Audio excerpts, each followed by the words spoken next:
अभी कुछ दिन पहले की बात है। एक मरीज जिसकी उम्र करीब 25 साल होगी, मुझसे सलाह लेने आया। अपना नंबर आते ही वो एक बड़े से झोले के साथ दाखिल हुआ। बैठते ही उसने अपने झोले से 5-6 फाइल्स निकाली और मुझे दिखाते हुए बोला, डॉक्टर साहब, पिछले 4 सालों में इतने डॉक्टर्स को दिखा चुका हूँ। ये बोलते हुए उसने मेरे शहर और उसके आसपास के शहरों के मशहूर डॉक्टर्स के नामों की एक लंबी फहरिस्त निकाली कि मैं इनको दिखा चुका हूँ, उनको दिखा चुका हूँ, लेकिन आज तक मुझे ना तो आराम मिला है और ना ही किसी भी डॉक्टर ने ढंग से मुझे ये बताया है कि मुझे हुआ क्या है। मैं उसे ध्यान से सुनने के साथ साथ उसके अंतर्मन में झांकने की कोशिश भी कर रहा था कि कितनी पीड़ा और व्यथा से जूझ रहा है ये इंसान। व्यथा न सिर्फ उसके रोग की, बल्कि उसके मन में उठते हुए सवालों के जवाब न मिलने की भी। बोलते बोलते उसने अपने चेहरे की निराशा के भाव को छुपाने के लिए व्यंग्यात्मक लहजे में कहा कि ये तमाम डॉक्टर्स तो मुझे अब मेरी शक्ल से पहचान लेते हैं, इतना फेमस हो गया हूँ मैं इनके बीच। इस मजाक वाले अंदाज को भांपते हुए मैंने अंततः उससे सवाल किया कि मुझे अपनी परेशानी बताई। बस फिर क्या था, उसने अपने साथ हो रही एक एक समस्या को बड़ी ही बारीकी के साथ बताना चालू किया। ऐसा लग रहा था मानो वो रोग के लक्षणों को रट के आया हो। शायद इतनी बार बता चुका था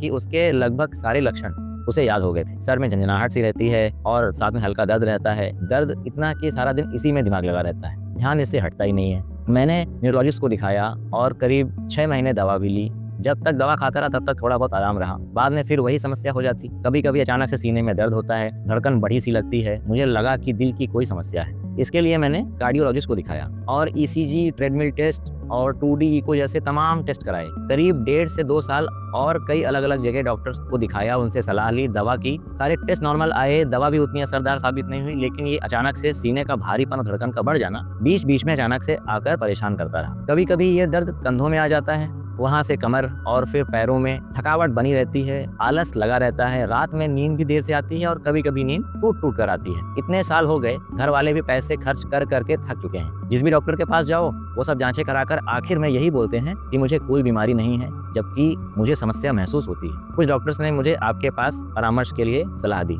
लेकिन मैं आपको बता दूं कि मैं पागल नहीं हूँ, मुझे कोई दिमाग की बीमारी नहीं। ऐसी न जाने कितनी कहानियां, कितने संघर्ष और व्यथाएं अक्सर अनदेखे और अनसुने रह जाते हैं। आज कुछ ऐसी ही कहानियों और उनसे जुड़े कुछ रोचक तथ्य जो मनोरोग से संबंधित हैं, जिनके बारे में आपसे मैं ये जानकारी साझा करूंगा। मेरा नाम डॉक्टर विवेक कुमार है और मैं कंसल्टेंट साइकियाट्रिस्ट हूं और स्वागत है आपका माइंड में टॉक्स विद विवेक के आज के एपिसोड में, जहां हम बात करेंगे एक और मानसिक रोग के बारे में जिसका नाम है सोमैटिक सिम्पटम डिसऑर्डर। कुछ और केसेस को आपसे शेयर करूंगा। ये सारे केस मेरी अब तक की छोटी सी प्रैक्टिस से मिले एक्सपीरियंस पे आधारित है। रोगियों की पहचान को गोपनीय रखते हुए मैंने नाम बदल दिए हैं ताकि हम सिर्फ इस बीमारी के बारे में बेहतर तौर पर अपनी समझ और इल्म को उम्दा कर सकें। आज के पॉडकास्ट में हम समझेंगे जब इमोशंस बोल नहीं पाते तो बॉडी कैसे रिएक्ट करती है। पहला केस, रमेश, 32 साल का एक बैंक एम्प्लॉय। रोज कभी चेस्ट पेन, कभी स्टमक ब्लोटिंग, कभी शोल्डर पेन। हर बार डॉक्टर के पास जाता है, हर बार टेस्ट नॉर्मल आता है, लेकिन दर्द खत्म नहीं होता। रमेश परेशान है, फैमिली टेंशन में है और डॉक्टर्स बोलते हैं बस घबराहट है, चिंता बहुत करते हो, स्ट्रेस बहुत लेते हो। लेकिन असली बात यह है कि रमेश के सिम्टम बिल्कुल रियल है। तो सोमैटिक सिम्पटम डिसऑर्डर के लक्षण क्या होते हैं, और इससे पहले ये जाने कि सोमैटिक सिम्टम्स क्या होते हैं। ये बॉडी में महसूस होने वाले कुछ कॉमन सिम्टम्स होते हैं, जैसे ब्लोटिंग, चेस्ट टाइटनेस, सर में भारीपन और हल्का दर्द, थकावट, शरीर के तमाम अलग अलग हिस्सों में इरिटेट करने वाला दर्द जो अक्सर रोगी का ध्यान खींचता है, जो महीनों और कई बार तो सालों साल तक बना रहता है। सबसे बड़ी बात, मेडिकल रिपोर्ट्स नॉर्मल होती हैं, लेकिन पेशेंट की तकलीफ वो बिल्कुल रियल होती है और 100% होती है। अब बात करते हैं अगले केस की। एक कॉलेज स्टूडेंट है जो लगभग हर तीसरे चौथे दिन डॉक्टर के पास जाती है स्टमक डिस्कम्फर्ट, ब्लोटिंग और कभी कभी चेस्ट पेन के लिए। हर टेस्ट नॉर्मल, लेकिन हर सुबह उसे ब्लोटिंग होती है, क्लासेस मिस होती हैं। बेसिकली वो इस प्रॉब्लम से अपना अटेंशन शिफ्ट नहीं कर पाती है। उसकी सफरिंग असली है,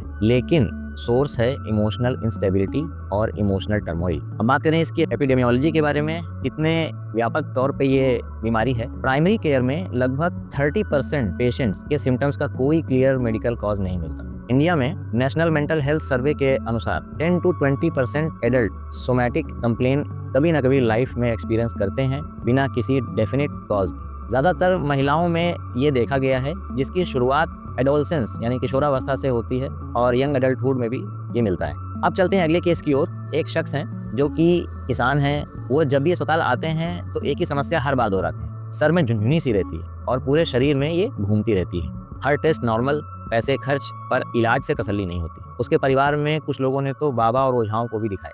असल में ये सोमैटिक सिम्पटम डिसऑर्डर है। अब न्यूरोबायोलॉजी क्या कहती है, यानी कि दिमाग और बॉडी का कनेक्शन। पहली थ्योरी है ब्रेन गट एक्सिस की। स्ट्रेस की वजह से गट मोटिलिटी यानी जो हमारे आंतों की जो मोटिलिटी है वो डिस्टर्ब हो जाती है और नतीजा ब्लोटिंग और क्रैम्प्स होते हैं। दूसरी थ्योरी है सोमैटोसेंसरी एम्प्लीफिकेशन की, मतलब जहां नॉर्मल सेंसेशन जो हमारे शरीर में हो रहे हैं उनको ब्रेन बढ़ा चढ़ा कर महसूस करता है और खतरे की तरह महसूस करता है। तीसरी है predictive processing, brain danger predict करता है और नॉर्मल सिग्नल को बीमारी बना देता है। चौथा, कुछ न्यूरो इमेजिंग स्टडीज में देखा गया कि इंसुला और एमिगडाला जो कि दिमाग के कुछ हिस्से हैं जो इमोशंस फील करते हैं ये ज्यादा एक्टिवेट हो जाते हैं। अब अगले केस की ओर चलते हैं। जॉब लॉस के बाद एक आदमी को कई बार नॉर्मल हार्ट बीट लगता है जैसे हार्ट अटैक आया हो। ब्रेन डेंजर प्रेडिक्ट करता है, इसलिए नॉर्मल सेंसेशन भी दर्द जैसा महसूस होता है। अब इसके क्लिनिकल फीचर्स क्या हैं, इसके सिम्टम्स क्या है। पहला तो सिम्टम्स शिफ्ट होते रहते हैं। आज चेस्ट पेन है, कल हो सकता है सर में भारीपन हो, परसों स्टमक एक या स्टमक ब्लोटिंग, थकावट, कुछ भी हो सकता है। Multiple doctor visits and a trap of anxiety and many times depression is very common. इंसान की सोशल, ऑक्यूपेशनल और पर्सनल लाइफ पे तगड़ा इम्पैक्ट आता है। अब साइकोडायनेमिक्स पॉइंट ऑफ व्यू क्या कहता है। पहला है अटैचमेंट, इनसिक्योरिटी एंड मेंटलाइजेशन। अगर इसको आसान भाषा में समझें तो जो लोग इमोशंस को समझ नहीं पाते वो उन्हें बॉडी में फील करते हैं। Instead of saying I feel sad, they say मेरे पेट में डिस्कम्फर्ट है, दर्द है, प्रॉब्लम है कुछ। मसलन एक केस लेते हैं, रोहित के बॉस ने उसे डांटा। उसने सोचा ही नहीं कि मैं गिल्टी फील कर रहा हूँ, उसने फील किया कि सांस फूल रही है, सर चकरा रहा है, धड़कन तेज हो रही है। दूसरा है सोमैटोसेंसरी एम्प्लीफिकेशन, जैसा कि मैंने पहले बताया था इसके बारे में। छोटी सी ब्लोटिंग जिसको हम गैस बोलते हैं, छोटी सी गैस भी लगती है जैसे कुछ सीरियस बीमारी पेट में हो गई है और इंसान को तसल्ली नहीं होती, वो बार बार जांच कराता है और इसका ट्रीटमेंट लेता है। तीसरा है प्राइमरी और सेकेंडरी गेन। सिम्टम्स कभी कभी कन्फ्लिक्ट को कम कर देते हैं, इसे हम प्राइमरी गेन कहते हैं, और कभी कभी अटेंशन और केयर मिलती है सिम्टम की वजह से, जो उसका सेकेंडरी गेन है। उदाहरण के तौर पर एक बूढ़ी माता जी हैं जिसे घर के कन्फ्लिक्ट्स बर्दाश्त नहीं होते, क्रोनिक हेडेक डेवलप कर लेती हैं और परिवार और केयरिंग बन जाता है उनके लिए। तो ये जो केयर है, ये जो अटेंशन जो उन्हें मिल रही है वो उनके सिम्टम्स की वजह से, ये सेकेंडरी गेन होगी। और कन्फ्लिक्ट झेल नहीं पा रही हैं तो उसकी वजह से जो हेडेक हुआ वो एक तरह का प्राइमरी गेन है। अब फैमिली और सिस्टम डायनेमिक्स क्या कहता है। फैमिली खुद सिम्टम्स को रीइंफोर्स करती है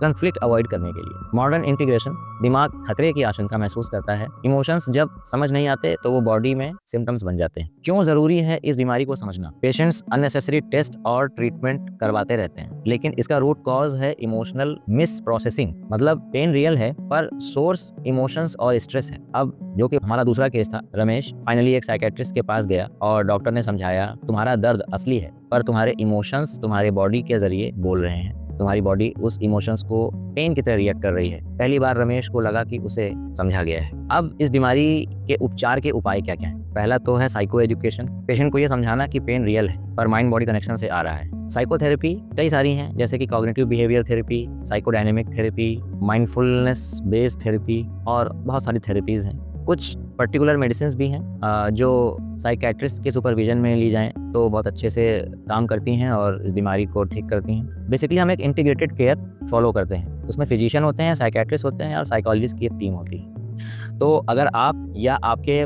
जान पहचान में कोई लगातार अनएक्सप्लेन्ड बॉडी पेन से गुजर रहा है तो उसकी सफरिंग को हल्के में मत लीजिए। दर्द असली है, लेकिन जब हम इमोशंस को व्यक्त नहीं कर पाते, एक्सप्रेस नहीं कर पाते, तो बॉडी एक रास्ता निकाल लेती है उसको एड्रेस करने के लिए। हीलिंग तभी शुरू होती है जब हम दर्द की आवाज़ के पीछे छुपे हुए इमोशंस को सुन लें या सुन पाएं। तो यह था हमारा आज का एपिसोड। अगर पसंद आया हो तो लाइक बटन दबाकर सपोर्ट करें, इस वीडियो को अपनों के साथ साझा करें और अगर कोई सवाल, शंका या सुझाव हो तो कमेंट बॉक्स में ज़रूर लिखें। इस वीडियो को आखिरी तक देखने के लिए शुक्रिया। मेरी कोशिश रहेगी कि मैं मनोरोग से संबंधित ऐसे ही इंटरेस्टिंग और इम्पोर्टेंट इन्फॉर्मेशन एंड फैक्ट्स पेश करता रहूं, सिंपल, मिक्स और रिलेटेबल लैंग्वेज में। तो मिलते हैं अगले एपिसोड में एक नए टॉपिक के साथ। तब तक ख्याल रखें अपना और अपनों का।